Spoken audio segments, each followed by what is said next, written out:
शादी का सीजन है। हर गली हर मोहल्ले से मानो बारात निकल रही हो।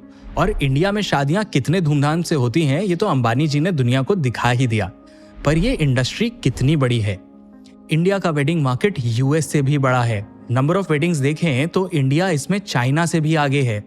चार्ट देखो और इस ईयर तो सारे रिकॉर्ड्स ब्रेक हो रहे हैं।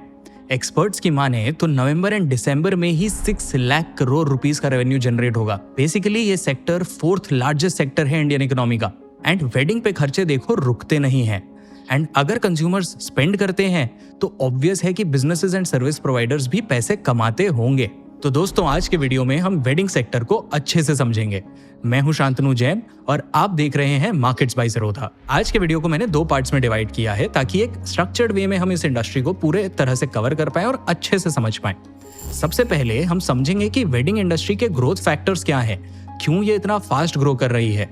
फिर हम देखेंगे कि ये वेडिंग इकोनॉमी के चक्कर में कौन से सेक्टर्स हैं जिसपे पॉजिटिव इम्पैक्ट होता है एंड उन सेक्टर्स में भी कौन से ऐसे लिस्टेड कंपनीज हैं जिनका परफॉर्मेंस वेडिंग सीजन के अराउंड अच्छा होता है।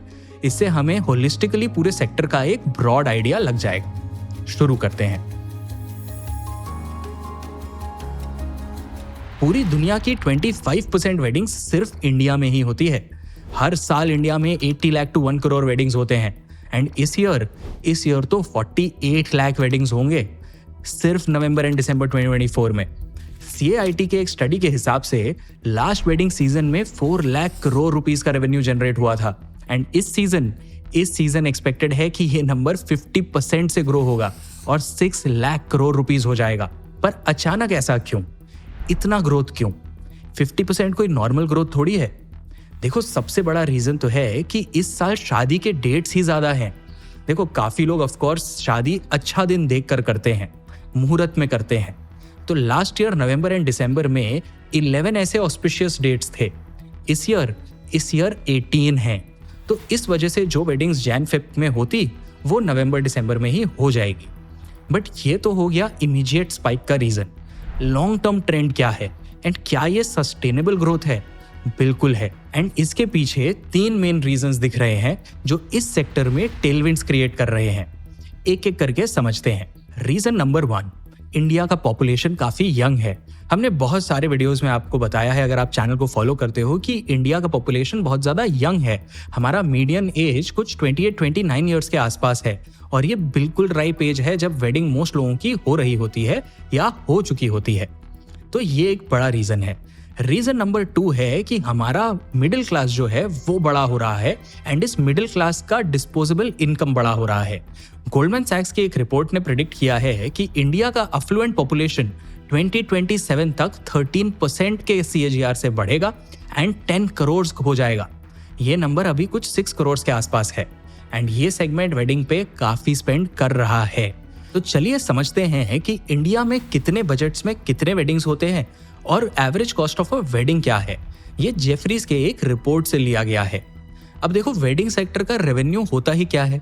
Simply number of weddings into average amount spent पर वेडिंग। तो स्पेंड्स का अगर हम देखें कंट्रीब्यूशन तो 18% कंट्रीब्यूशन सिर्फ 2% ऑफ द वेडिंग से आता है। ये जो एलीट स्पेंडर्स हैं, हाई स्पेंडर्स हैं, उस वाले बकेट से आता है। 50 लाख टू 1 करोड़ का बजट होता है इनके एक वेडिंग का। अगर हम मिडिल सेगमेंट की बात करें तो ये हाईएस्ट कंट्रीब्यूटर हैं in the number of weddings. 51% weddings ये वाले ब्रैकेट का ही होता है जिसमें 10 to 25 लाख रुपीस का बजट होता है और ये 60% से ज्यादा स्पेंड्स कंट्रीब्यूट करते हैं। तो बढ़ता हुआ मिडिल क्लास जैसे जैसे और अफ्लुएंट होगा उनके वेडिंग्स के बजट्स और बढ़ेंगे, स्पेंड्स में कंट्रीब्यूशन और बढ़ेगा, विच मीन्स कि ओवरऑल वेडिंग इंडस्ट्री भी ग्रो करेगा। ओवरऑल भी जो इंडियन वेडिंग्स का एवरेज कॉस्ट है वो 12 लाख रुपीस है एंड इसमें एक और ट्रेंड दिख रहा है। जैसा हमने बताया ना कि वो एक एलीट कस्टमर बेस है जो बहुत ज्यादा स्पेंड कर रहा है। ये एक पूरा लग्जरी वेडिंग्स मार्केट क्रिएट कर रहा है। Premium decor, customised menu, imported flowers, international artist, ये सब अब एक सोशल स्टेटस बन गया है। लग्जरी वेडिंग्स में तो कम से कम 2 से 3 करोड़ रुपए का खर्चा होता है और उनका गेस्ट लिस्ट भी 300 से 500 लोगों का होता है। और ये लग्जरी वेडिंग्स वेन्यूज तक सीमित नहीं रहते हैं, सोशल मीडिया पे भी इनको बहुत प्रमोट किया जाता है, बूस्ट किया जाता है और हर फैमिली फिर यही ट्राई करती है कि वो भी अपना वेडिंग धूमधाम से करें एंड जैसे ये एलीट क्राउड वेडिंग कर रहा है कुछ वैसा करें। और यही इस मार्केट में ग्रोथ का रीजन नंबर 3 है। इंडियन वेडिंग्स एक इमोशन है। वैसे तो इंडिया एक कॉस्ट कॉन्शियस कंट्री है, लेकिन जब बात शादी की आती है तो हम कोई कसर नहीं छोड़ना चाहते, जम के खर्च करते हैं।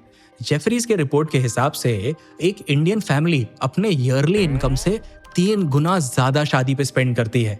इंडिया का एवरेज हाउस होल्ड जो इनकम है वो लगभग कुछ 4 लाख रुपीस पर एनम का है इस सेगमेंट का, एंड ये सेगमेंट 12 लाख रुपीस शादियों पे खर्च कर देता है।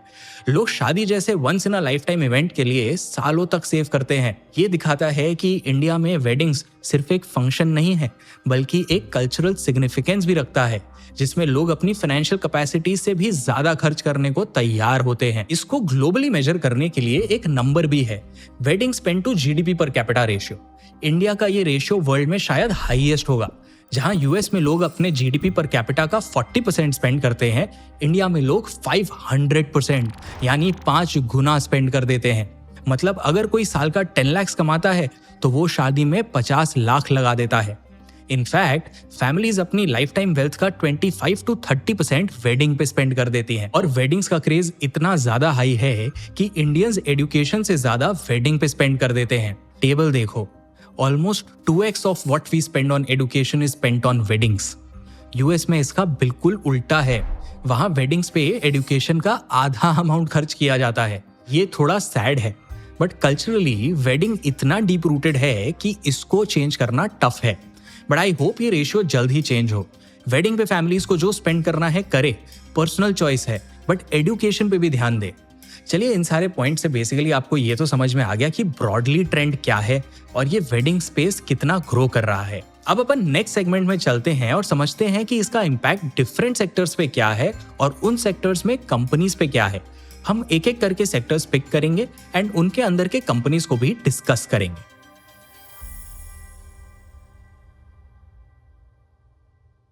सबसे पहले हम बात करते हैं एपरल एंड फैशन की। इंडियन वेडिंग्स का एक बहुत बड़ा हाईलाइट होता है कपड़ा। लहंगा, शेरवानी, साड़ी, सूट्स, ये सभी लगता है शादी में। रिपोर्ट्स के मुताबिक शादी के सीजन में प्रीमियम वेयर और डिजाइनर लहंगास की डिमांड में 25% तक का जंप एक्सपेक्टेड है। साउथ इंडियन सिटीज जैसे चेन्नई और बैंगलोर में डिजाइनर साड़ीज और वेडिंग कलेक्शंस का सेल्स बढ़ रहा है। दिल्ली में एक जाने माने फैशन रिटेलर मोहनलाल सन्स के सीईओ ने कहा कि इस साल वेडिंग डिमांड पिछले साल से 20% ज्यादा है। इनफैक्ट पूरे अपैरल इंडस्ट्री का अप्रॉक्स 10 to 11% डिमांड वेडिंग और सेलिब्रेशन वेयर से आता है। इसमें 75% शेयर विमेन्स वेयर का होता है और उसमें भी साड़ीज काफी पॉपुलर है। ये सेलिब्रेशन वेयर इंडस्ट्री लेकिन अभी इंडिया में काफी अनऑर्गेनाइज्ड है। लगभग 70% market share unorganised players hold करते हैं। लेकिन अब इस सेक्टर में काफी बड़े प्लेयर्स भी आ रहे हैं, जैसे मान्यवर, टाटा का तनायरा, साई सिल्क का कला मंदिर, रेमंड तो हमेशा से था ही, और भी बहुत सारे ब्रांड्स। ये सारे कंपनीज के सेल्स शादी के सीजन में बढ़ जाते हैं। तो हमने एक एक करके कंपनीज को उठाया और उनके क्वार्टरली रिजल्ट्स को एनालाइज किया। मान्यवर जो वेदांत फैशंस के नाम से लिस्टेड है, उसका रेवेन्यू एंड पैट देखो। लास्ट दोनों फाइनेंशियल ईयर्स में Q3 में रेवेन्यू और प्रॉफिट्स स्पाइक किया है और फिर Q4 में डिप किया है। फाइनेंशियल ईयर 23-24 में वेदांत फैशंस का रेवेन्यू फ्रॉम ऑपरेशंस Q1 से 30% गिर के 218 करोड़ रुपीस हो गया, लेकिन Q3 में रेवेन्यू 117% बढ़ के 474 करोड़ रुपीस हो गया। बेसिकली शादी ही मान्यवर का मेन सीजन है। Q4 देखो आप तो आपको दिखेगा कि रेवेन्यू वापस से 24% डिप होके 362 करोड़ रुपीस पे आ गया। तो बेसिकली सीजन खत्म होने के बाद सेल्स डिप हो जाता है। वैसे ही आप साई सिल्क कला मंदिर को देखो, इसमें भी Q2 से Q3 में रेवेन्यू काफी बढ़ा है और फिर Q4 में वापस गिर गया है। पैट का भी सिमिलर ट्रेंड है। और अगर इस वेडिंग सीजन का आउटलुक हम देखें कला मंदिर का, तो उनके को-फाउंडर झांसी रानी चलावड़ी के हिसाब से सेल्स कुछ 22 से 25% बढ़ सकते हैं। साउथ इंडिया में डिजाइनर साड़ीज का डिमांड काफी बढ़ रहा है और वेडिंग सीजन में तो इनका सिर्फ जो वेडिंग वेयर वाला साड़ी है वो ही इनके टोटल सेल्स का 50 to 55% कंट्रीब्यूट करता है। तो साड़ी वाले जितने भी प्लेयर्स हैं उनकी इस सीजन में बिल्कुल चांदी हुई भी रहती है, भयंकर सेल्स होता है। तो एक तरफ तो है मान्यवर जो थोड़ा मेंसवेयर सेंट्रिक है, वो भी शादी के सीजन में ग्रो करता है, और दूसरी तरफ है कला मंदिर जैसे विमेंस वेयर फोकस ब्रांड्स, वो भी बढ़िया करते हैं इस टाइम पे। बट कपड़े के साथ साथ शादी में गहने भी लगते हैं। ब्राइडल ज्वेलरी, गिफ्टिंग के लिए ज्वेलरी, ये सारी शादियों में ही एक बड़ा खर्चा है। तो चलो अब ज्वेलरी सेक्टर की बात करते हैं। इस साल गोल्ड प्राइसेस हाई होने के बाद भी ज्वेलरी की डिमांड स्ट्रांग है। मार्केट साइज की बात करें तो लास्ट फाइनेंशियल ईयर तक मार्केट $70 बिलियन था, यानी ऑलमोस्ट 6 लाख करोड़ रुपीस का। लेकिन फाइनेंशियल ईयर 2027 तक ये मार्केट बढ़ के 10 लाख करोड़ रुपीस का हो जाएगा। बहुत बड़ा नंबर है। डी बियर्स इंडिया के एमडी अमित प्रतिहारी के हिसाब से डायमंड का डिमांड इस सीजन 15% से बढ़ा है compare to 8% last year. Tanishq और कल्याण ज्वेलर्स जैसे ब्रांड्स के स्टोर्स पर भी प्री वेडिंग रश देखा जा रहा है और डायमंड ज्वेलरी की सेल्स भी ग्रो हो रही है। और अब तो लैब ग्रोन डायमंड्स का भी डिमांड तेजी से बढ़ रहा है। हमने लैब ग्रोन डायमंड्स पे एक डिटेल्ड वीडियो बनाया है, आप उसको बाद में रेफर कर सकते हैं। इन जनरल ज्वेलरी इंडस्ट्री के लिए वेडिंग्स मेजर डिमांड ड्राइवर होते हैं। ज्वेलरी इंडस्ट्री का 50 to 55% मार्केट वेडिंग्स कंट्रीब्यूट करते हैं। 2023 में शायद इसीलिए इंडिया गोल्ड ज्वेलरी का सेकंड लार्जेस्ट कंज्यूमर था। इंटरेस्टिंगली रूरल एरियाज का कंट्रीब्यूशन वेडिंग्स में अर्बन एरिया से ज्यादा है। ये शायद इसलिए है क्योंकि मे बी रूरल कस्टमर्स के पास सेविंग्स के और ऑप्शंस नहीं होते और वो ज्वेलरी में ही इन्वेस्ट करते जाते हैं। इस बढ़ते वेडिंग डिमांड से कल्याण ज्वेलर्स, टाइटन का तनेश्वर, सेनको गोल्ड जैसे कंपनीज को फायदा होता है। देखते हैं कैसे। पहले कल्याण ज्वेलर्स का नंबर देखते हैं। ट्रेंड वही है, Q3 में सेल्स अप, Q4 में थोड़ा डाउन। टाइटन में भी सिमिलर ट्रेंड देखा गया है। Q3 में रेवेन्यू स्पाइक करता है और फिर Q4 में गिर जाता है। Q2 के अर्निंग्स कॉल में तनिष्क के सीईओ अजय चावला ने कहा था कि वेडिंग ज्वेलरी की डिमांड Q3 में बढ़ने की उम्मीद है। गोल्ड और कस्टम्स ड्यूटी भी 15% से गिर के 6% हो गए हैं। इसके वजह से भी ये डिमांड बढ़ने की उम्मीद है। सेनको गोल्ड में भी अभी ऐसा ही ट्रेंड दिख रहा है। Q3 में अप, Q4 में थोड़ा डाउन। तो बेसिकली अभी तक ये कॉमन ट्रेंड तो समझ आ रहा है। चाहे एपरल ब्रांड्स हो या ज्वेलरी ब्रांड्स, इन सब के रेवेन्यू Q3 में पीक करते हैं और Q4 में थोड़े स्लो डाउन होते हैं। कपड़े हो गए, गहने हो गए। अब गेस्ट्स भी तो बुलाओगे वेडिंग पे, वेन्यू बुक करना पड़ेगा। एंड बाहर से गेस्ट आएंगे तो उनके लिए होटल्स या गेस्ट हाउस भी बुक करना पड़ेगा। तो इसी नोट पे चलते हैं हमारे तीसरे सेक्टर की तरफ, हॉस्पिटैलिटी सेक्टर। वेडिंग्स अब खुद के सिटी तक लिमिटेड नहीं रह गए। डेस्टिनेशन वेडिंग्स का क्रेज बढ़ रहा है। गोवा, उदयपुर, जयपुर, केरला, ये सारे पॉपुलर वेडिंग डेस्टिनेशंस बन गए हैं। लास्ट ईयर तो राजस्थान में 3 लाख वेडिंग्स हुए थे और इससे 6600 करोड़ रुपीस का रेवेन्यू जनरेट हुआ था। टियर 2 सिटीज भी इससे काफी बेनिफिट कर रहे हैं।